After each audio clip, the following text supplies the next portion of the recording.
Hello, welcome back to the channel. Today we are hunting snowdrifts. Not much snow, but it has been blowing a lot, so we are, and I found the first one here, so let's start with them. It's a lot of snow. Oh, much more than I thought it was. Whoops. Sorry.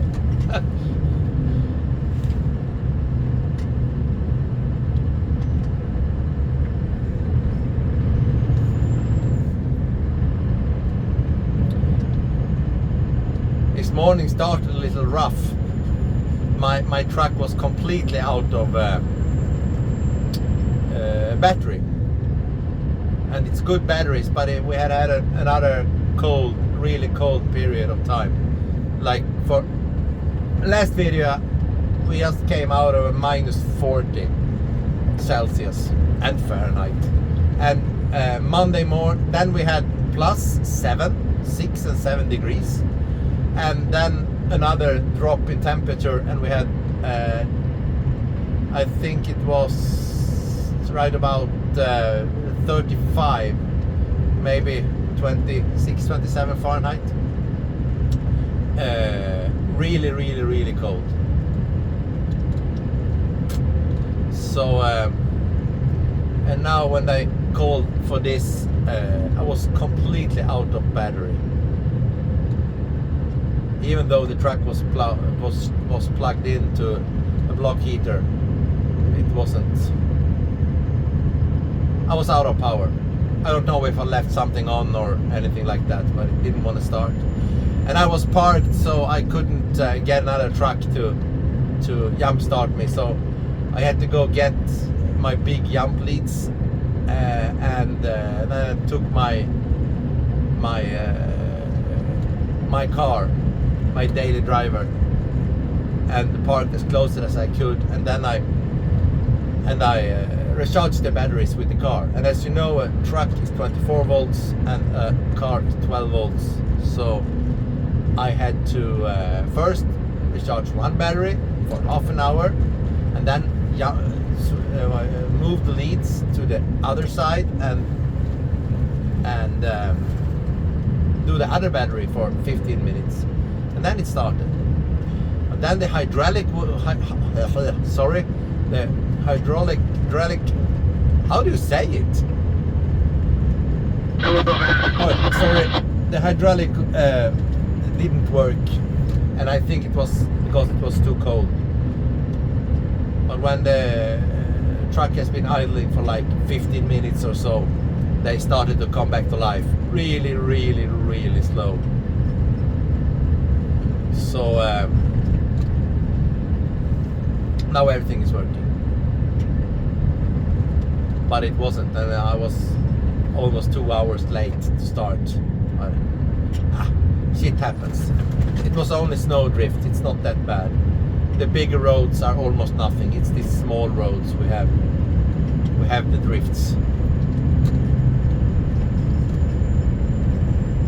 As you can see, they have windward wheel loader and push the snowbank out in the ditch, so the snowbank is really low right now.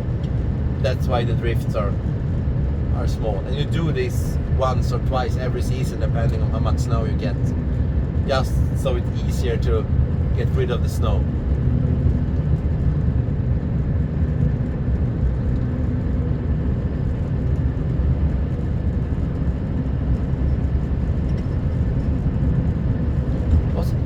Here. I thought it would be more. I will see. Let's continue further up the road, so we'll see how. Maybe it was only that small part in the beginning. I can't talk right now. Don't know why.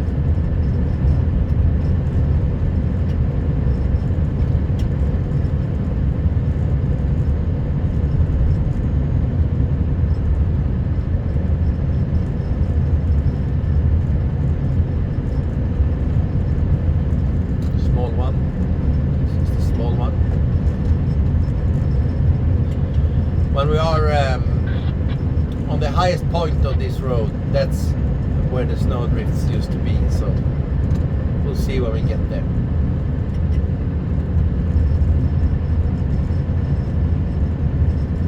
I love plowing Snowdrifts.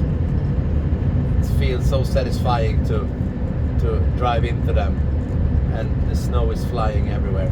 Here we are, massive snowdrift. Oh, here's a lot. I have to slow down. Whoop. Yeah.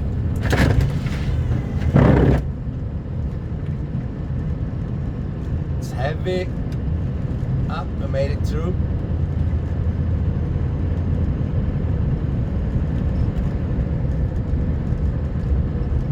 When they are going past the half-meter mark, the drift, then when it's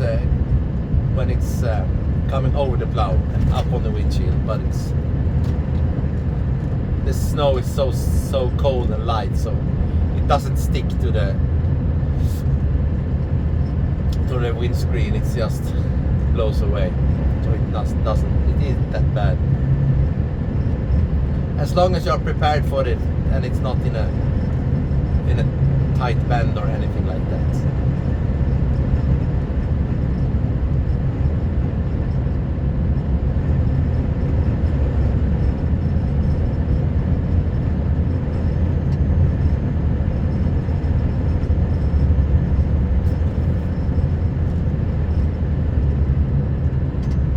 Almost at the top now, so let's see.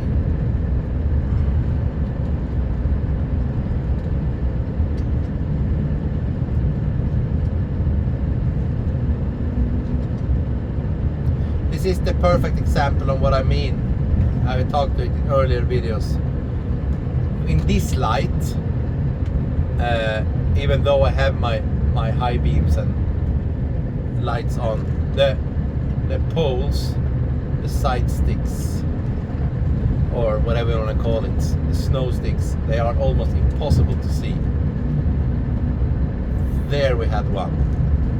In the camera I think it's even worse. There is one.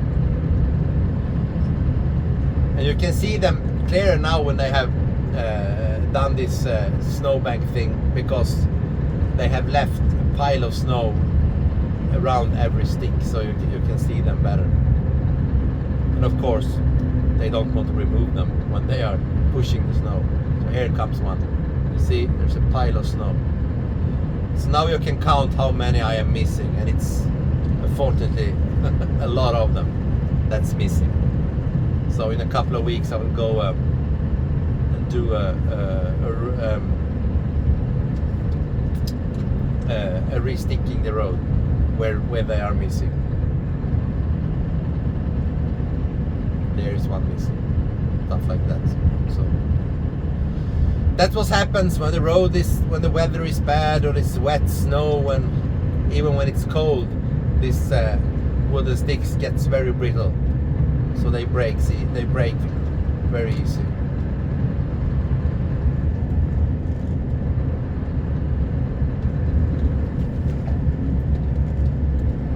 There's a little bit more drifts.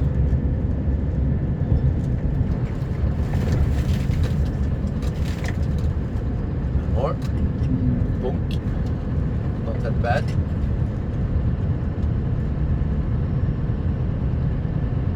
The only thing, if you are going in drifts for a long time and it go over the plow, it's end up in the front of the truck.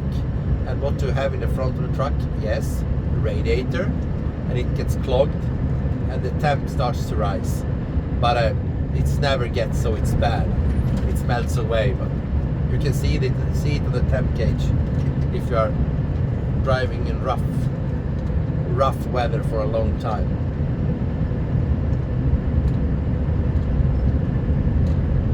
And of course the rest of the truck will be completely covered in ice and snow. It's 12 degrees, minus 12 degrees Celsius right now.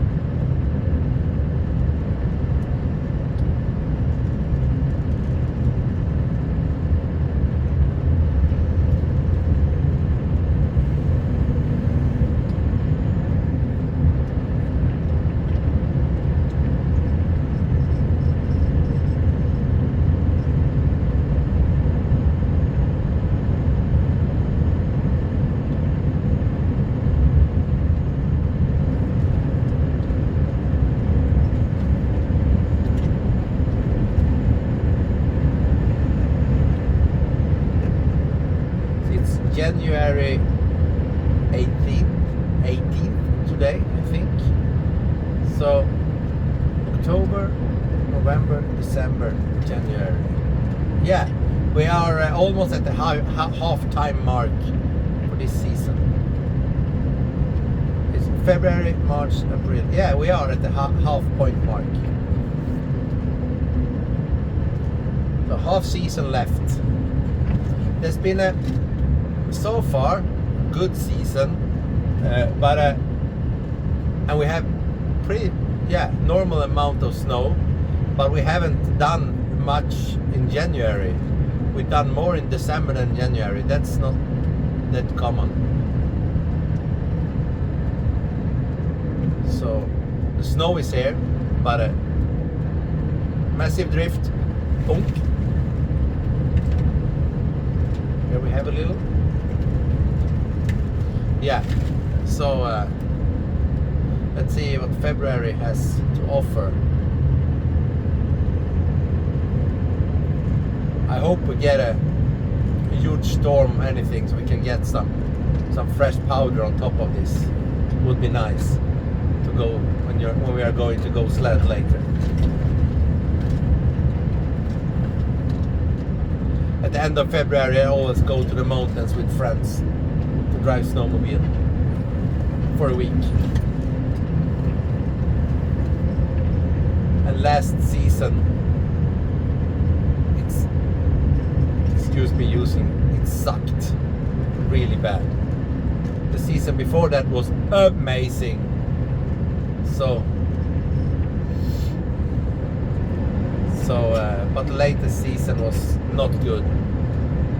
Only the half amount of snow we normally get up in the mountains. Hopefully it gets better this year. And not just cold and windy. We need snow as well. Here is the part where the last drifts should be. Not that bad at all. Oh, boom. Yeah, I think that was the last one. Now we're starting to go downhill. Yeah, that was the last one. Hope you liked it. Next week we will have a lot more snow. Sunday, Monday, Tuesday, I think. So I will do some live videos and upload when I have the possibility to do that. Take care everybody and drive safe. See you in the next one.